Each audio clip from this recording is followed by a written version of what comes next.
তেনেকুৱা মানে এখন চিৰিয়েল বনাইছে এতিয়া যে এই সপ্তাহটোত আমুকক নিম, নেক্সট সপ্তাহটোত আমুকক নিম। মহাজোঁটৰ আমাৰ বিৰোধী ঐক্যমঞ্চ যিটো আছে, বিৰোধী ঐক্যমঞ্চৰ এতিয়ালৈকে আমাৰ ভাগ বতৰাবিলাক মোটামুটি ধৰণে হৈ গৈছে, কিন্তু যিহেতু এতিয়ালৈকে ডিক্লেয়াৰ কৰিব পৰা অৱস্থাত নাই, গতিকে মই গোটেই কথাবিলাক কৈ দিয়াটো সম্ভৱপৰ নহ'ব।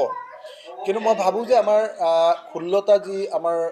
বিৰোধী দলৰ যি ঐক্যমঞ্চ, সেই ঐক্যমঞ্চই আমাৰ নিজৰ ভিতৰত বুজাবুজি সম্পন্ন হৈছে আৰু অচিৰে আমি সকলোৰে সন্মুখত আমাৰ কথাখিনি কেইদিনমানৰ ভিতৰতে ক'ব পাৰিম।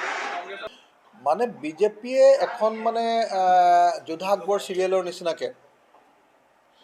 বা আমাৰ যে এইটো বেহাৰবাৰী আউটপোষ্টৰ নিচিনাকৈ যে দীঘলীয়া চিৰিয়েল এখন কৰে, তেনেকুৱা মানে এখন চিৰিয়েল বনাইছে এতিয়া যে এই সপ্তাহটোত আমুকক নিম, নেক্সট সপ্তাহটোত আমুকক নিম, এনেকৈ এটা মেনেজ কৰি যাতে অপজিশ্যন, বিশেষকৈ কংগ্ৰেছ দলটোক যাতে অস্থিৰতাৰ মাজত ৰাখিব পাৰে, মানুহৰ মাজত যাতে কনফিউজনৰ সৃষ্টি হয়, মানুহে যাতে 2024 লোকসভা নিৰ্বাচনটোত বিৰোধী পক্ষ দুৰ্বল, এওঁলোকৰ লগত মানুহ নাথাকে, এই পৰিস্থিতি যাতে উপলব্ধি কৰে, তেনেকুৱা ধৰণে এজনৰ পাছত আনজন লিডাৰক এনেকৈ তেওঁলোকে ক্ৰয় কৰাৰ, কিনাৰ ব্যৱস্থা গ্ৰহণ কৰিছে। আৰু এনেকৈ কিনি তেওঁলোকে বিৰোধী পক্ষৰ গোটেই ৰাজনীতিটোক তেওঁলোকে একেবাৰে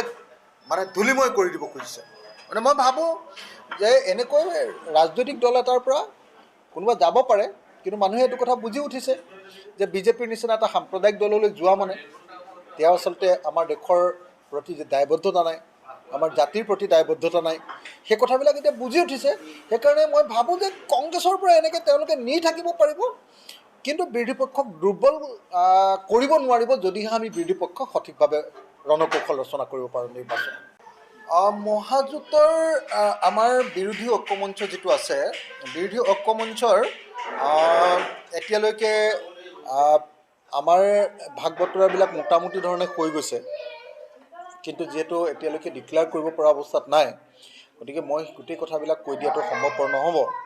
কিন্তু মই ভাবোঁ যে আমাৰ 16টা যি আমাৰ বিৰোধী দলৰ যি ঐক্যমঞ্চ, সেই ঐক্যমঞ্চই আমাৰ নিজৰ ভিতৰত বুজাবুজি সম্পন্ন হৈছে আৰু অচিৰে আমি সকলোৰে সন্মুখত আমাৰ কথাখিনি কেইদিনমানৰ ভিতৰতে ক'ব পাৰিম। মানে বিজেপিয়ে এখন মানে যোধা আকবৰ চিৰিয়েলৰ নিচিনাকৈ, বা আমাৰ যে এইটো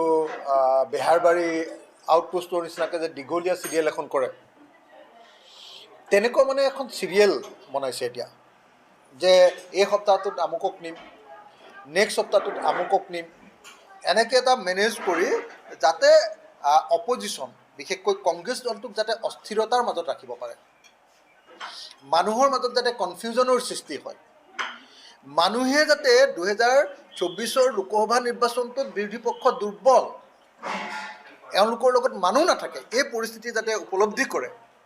তেনেকুৱা ধৰণে এজনৰ পাছত আনজন লিডাৰক এনেকৈ তেওঁলোকে ক্ৰয় কৰাৰ,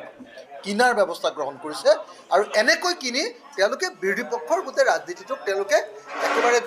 মানে ধূলিময় কৰি দিব খুজিছে। মানে মই ভাবোঁ যে এনেকৈ ৰাজনৈতিক দল এটাৰ পৰা কোনোবা যাব পাৰে, কিন্তু মানুহে এইটো কথা বুজি উঠিছে যে বিজেপিৰ নিচিনা এটা সাম্প্ৰদায়িক দললৈ যোৱা মানে তেওঁ আচলতে আমাৰ দেশৰ প্ৰতি যে দায়বদ্ধতা নাই, আমাৰ জাতিৰ প্ৰতি দায়বদ্ধতা নাই, সেই কথাবিলাক এতিয়া বুজি উঠিছে। সেইকাৰণে মই ভাবোঁ যে কংগ্ৰেছৰ পৰা এনেকৈ তেওঁলোকে নি থাকিব পাৰিব, কিন্তু বিৰোধী পক্ষক দুৰ্বল কৰিব নোৱাৰিব যদিহে আমি বিৰোধী পক্ষক সঠিকভাৱে ৰণকৌশল ৰচনা কৰিব পাৰোঁ নিৰ্বাচন।